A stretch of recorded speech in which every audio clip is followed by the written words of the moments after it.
कधीच नाही चुकणार तुमचे फेवरेट टीव्ही शोज झी5 सोबत, तेही एकदम फ्री। मला माहिती आहे हे सगळं तू का करतेस। म्हणजे तुला वाटतं तेवढी साधी नाही असतो। हे जे काय बोलायचं ते डायरेक्ट बोलायचं मला। ठीक आहे, डायरेक्ट बोलतो। मला असं वाटतंय तू हे सगळं करतेस कारण तुला असं वाटेल की आपण कदाचित जवळ येऊ, आपल्यात काहीतरी छान मोमेंट होईल वगैरे वगैरे। पण मी असायला काय झालं, मी जोक नाही मारते। काय करते तू? प्लीज दार बंद नको करू। ते दार कशाला? तो माज आहे ना तुझा, याच्यावर मला हसायला येतंय। तू कोण समजतोस रे स्वतःला? हा, तू अजय देवगण आहेस का? काय तर चाललंय हे तुझ्या मनात जे काही येतंय ना भाई, ते बंद करा, थांबव जरा त्याला। तुला काय तशी वाटले मी? हे बघ, वस्तीत राहत असले ना तरी मी इज्जतीत राहते। खरंच सांगते, 4 लोक आपल्याला मान देतात, त्यामुळे जे काही बोलतोयस ना ते विचार करून बोलायचं परत। ज्या कॉन्फिडन्सनी तोंड वर करून म्हटलेस नाही। मला सांग, मी अजय देवगण नाहीये तरी माझ्या प्रेमात का पडलीस मग पहिल्यांदा? तू बाबा माफ कर मला, मी तुझ्या प्रेमात पडले, चूक झाली माझी खरंच। काय तर मगातपासून बोलतोय प्रेमात पडले प्रेमात पडले, एवढं काय ऐकून दाखवतोस रे मला? तेव्हा आणि लक्षात ठेवा, मी उभ्या आयुष्यात कधी कोणाचं एवढं ऐकून नाही घेतलं जेवढं ऐकून घेते तुझं। कारण मी तुझ्यासाठी काही सहन करू शकते। बाकी मला माफ कर की मी तुझ्या प्रेमात पडले। काय आता पाय धुवून पाणी प्यायचंय का ओटी भरू आता? ए बस बस, मला ना आता वैताग आलाय या सगळ्याचा। मी इतक्या ऍक्टिव्हिटीज केल्या तिथे आल्यापासून, का करू एवढ्या सगळ्या ऍक्टिव्हिटीज? नाही करायच्यात मला। का खेळू मी गेम्स? कधी एकदा घरी जातोय असं झालंय। काय ना तुझ्या इथली लोक पण। ए भास्कर, तू मला बोलते तोपर्यंत ठीक आहे, माझ्या घरच्यांना काही बोलायचं नाही। एक तर त्यांची ही प्रेम दाखवायची पद्धत आहे। तुला झेपत नसेल तर तू तुझं बघ काय करायचं ते। 2 दिवस आलायस ना, गपचूप सहन कर आणि मग घरी जा, पण त्यांना काही बोलायचं नाही। करतोय 2 दिवस सहन, 2 दिवस कसे संपतायत ना असं होतंय मला। सहन नाही होते आता। ए बस झाला, अति रिॲक्ट करतोयस आता। जरा त्यांच्या समोर नीट वाग। तुला जमत नसेल ना तरी खोटं खोटं वाग, पण वाग। तेच करतोय मात। शिवाय तुला जे काही प्रयत्न करायचे आहेत ना ते तू कर। आता सगळं झालंय आणि आता मी जे बोलायला आलोय ते बोलणार आणि मोकळा होणार।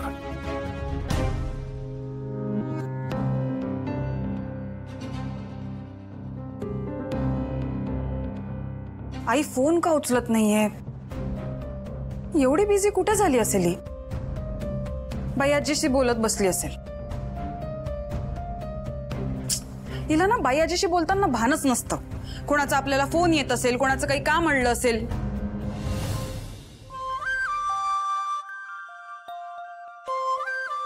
शिका बघते माझ्याकडे। काय नाही, माझ्या बदललेल्या शिवाकडे बघते मी। ए मला आता येते की साडी नेसता, मला ते जेवण वगैरे करता येत नाही, ते जमेल हळू। त्या बदलाबद्दल मी बोलतच नाही। मग माझी आधीची शिवा कशी वेगळी होती आणि आत्ताची शिवा कशी वेगळी आहे ते बघत होती मी। म्हणजे शिवा, चांगले बदल होणं माणसामध्ये गरजेचं असतंय बघ, आणि आजूबाजूची परिस्थिती असते की नाही ते बदल घडून आणते, आणि त्यातनं माणूस कसा एकदम ढवळून निघतोय बघ। म्हणजे काय बोलायचंय तुला? शिवा, एक गोष्ट खरं खरं सांगायचं मला बरं का? अगं मी का खोटं बोलू तुझ्याशी? जमणार बी नाही आणि जमत बी नाही, आणि ह्या आजीपासून काही लपून बी राहत नाही। बरोबर आहे तुझं, तू मला सांग बरं काय झालं? शिवा, तुझं लगेच लय मोठ्या घरात झालंय, देसाई तालेवार आहेत, समद चांगलं झालंय तुझं, पण तू तिथं खुश आहेस? हा, ह्या बघ, खरं खरं सांगायचंय मला। हा आजी, अगं होईल सगळं हळूहळू व्यवस्थित, टाइम लागतोच ना। म्हणजे आता काय बी चांगलं नाही होय का नाही? हा,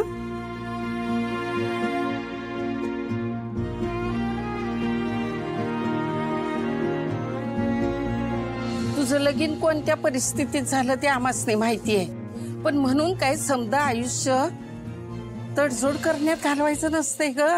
ह्या बघ, झालं गेलं समजा विसरून जायचं असतं, अगं आधी तुम्ही मित्र होता का नाही, आता नवरा बायको हाय. हा काय ह्या बघ, आयुष्यभर एकमेकांनी साथ द्यायची म्हणजे मैत्रीच्या पुढे जायला पाहिजे का नाही. हा आजी मला कळतच नाही ग, असं वाटतं उलट्या दिशेने प्रवास चाललाय. आधी आम्ही चांगले मित्र तरी होतो, पण आता त्या मैत्रीला पण कोणाची तरी नजर लागली. मी ना सगळं सावरण्याचा खूप प्रयत्न करते, पण असं सगळं निष्ठच चाललंय वाटतं. आजी तुला सांगते, एका बिघडलेल्या गाडीला दुरुस्त करणं ना खूप सोपं आहे. तो बिघडलेला पार्ट नीट केला की झालं. पण आत्याचं नाहीये ना तसं. माझ्या हातात काहीच नाहीये, मी काहीच नाही करू शकत. हे माझी शिवा बोलते. हा अगं जिना आत्ता पातुरी एवढी नाती जपली, बहिणीला जीव लावला, रक्ताचं नातं नसताना बी पाना गँग साठी एवढं समज करते, ती माझी शिवा हे समज बोलते की मला काही जमणार नाही म्हणून. हाय शिवा, मला तर हे पटतच नाही. आजी मला खरंच नाही कळत ग. आशू इतका चिडलाय माझ्यावर, आणि त्यात थोडं जरी चुकलं ना की सगळं असं विचित्र होऊन जातं. मग नाही कळत काय करायचं. हे बघ बाळा, शांत हो. 2 गोष्टी लक्षात ठेवायच्या. तुमचं लगीन झालंय आणि आता त्यो तुझा नवरा आहे, होय का नाही.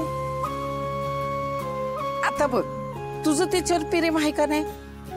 अगं मग सांगायला कचरायचं कशाला, आणि घाबरायचं तर अजिबातच नाही. लगेच सांगून टाकायचं माझं तुझ्यावर प्रेम आहे. हे बघ, आधीची शिवा कशी होतीस तू, एकदम बिंदास. आता त्याला तसंच वाटत असेल ग की आधीच्या शिवासारखी माझी शिवा अशीच बिंदास असायला पाहिजे. मग एक गोष्ट ध्यानात ठेवायची, स्वतःला बदलायचं नाही. मग ना तुला समजा आपोआप कळायला लागते बघ की आशुशी कसं जमून घ्यायचं ते. अगं या बाई आजीची नात आहेस ना व, जरा रोमॅन्टिक हो की. अगं आजी, आजी आजी काय करते तुला सांगते मी. तुझा आजा, अगं मी समोर आले ना कला जायचं तू. काय अगं होय, आता मला सांग, तू चक्कूला काय होत.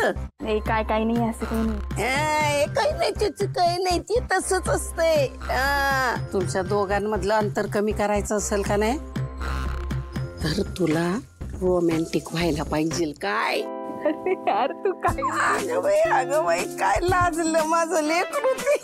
या बया तुला सांगते मी. अगं तुझा आजा पाऊस पडायला.